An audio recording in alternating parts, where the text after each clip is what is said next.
Pour qu'il s'endorme à la tombée du jour. Les Kids United pour accueillir Natacha et Richard que je salue. Bonjour, quelle élégance. Mais merci Damien, puis bon anniversaire avec un petit peu de retard. Merci beaucoup, oui c'est gentil Natacha, merci beaucoup. On commence avec vous, pardon hein, Natacha, je commence avec Richard.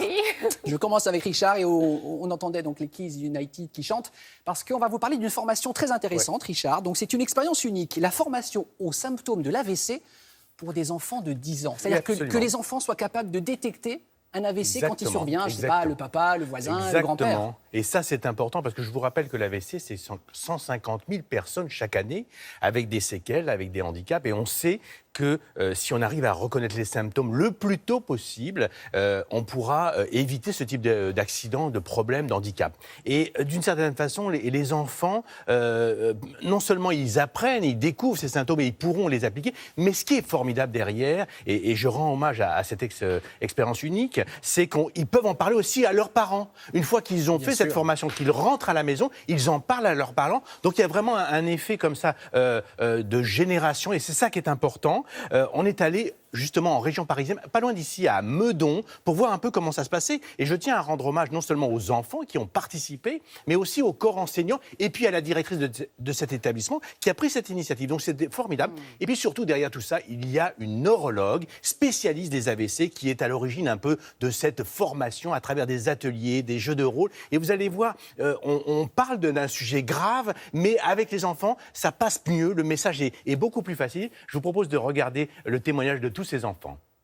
J'ai 10 ans, je sais que c'est pas vrai, mais j'ai 10 ans. Laissez-moi. Ludivine, élève de CM2, va suivre un cours pas comme les autres ce matin, une formation sur l'AVC. Il y a des gens qui meurent de l'AVC, vu qu'il n'y avait pas des personnes qui savent les sauver. Et donc si on apprend, on peut sauver des personnes. Depuis l'instauration de cette formation, plus de 1000 élèves de 10 ans ont appris à mieux connaître les gestes et les symptômes de l'AVC. Il n'y a pas seulement la formation des enfants, il y a la formation des parents derrière, puisque les enfants, quand ils rentrent chez eux, vont parler de leur journée à l'école et expliquer qu'ils ont appris ce que c'est qu'un AVC et se rendre compte peut-être que leurs parents en savent moins qu'eux et donc leur expliquer. Tout commence par un exposé avec un film d'animation qui rappelle les symptômes, les causes et ce qu'il faut faire face à une victime d'un AVC. Il faut protéger la victime si elle est tombée par terre. Ouais. Qu'est-ce que tu vas dire si tu appelles le 15 ? Je suis témoin d'un AVC.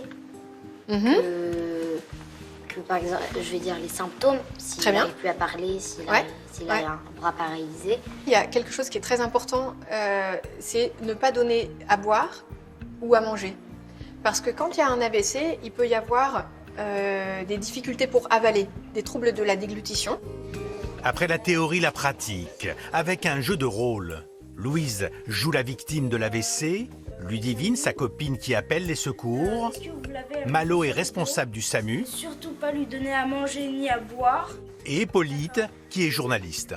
Je me suis dit déjà ça allait pas très bien et après sa bouche s'est déformée donc et elle parlait plus très bien donc c'est sûr que ça va pas, c'est pas dans ses habitudes quoi. Je me suis bien remise, c'était bien. L'idée, c'est de faire ça tout en s'amusant, en fait. C'est vraiment d'apprendre en s'amusant et de retenir, du coup, les symptômes, l'appel au SAMU. Au cours de la matinée, d'autres ateliers sont prévus, et notamment cette séance de dessin sur l'AVC. C'est fini, c'était bien. On a appris plein de choses. Si on voit des gens auxquels ça arrive, un accident, on saura les reconnaître et on pourra un peu les aider.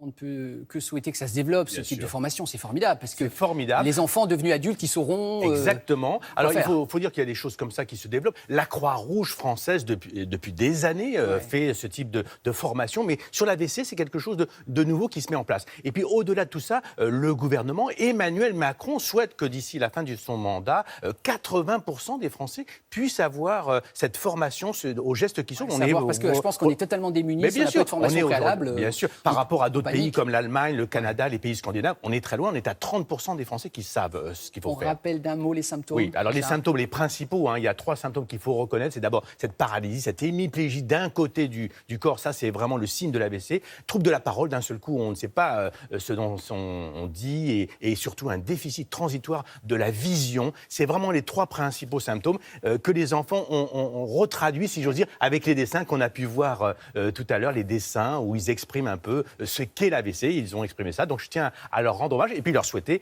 de joyeuses fêtes de fin d'année.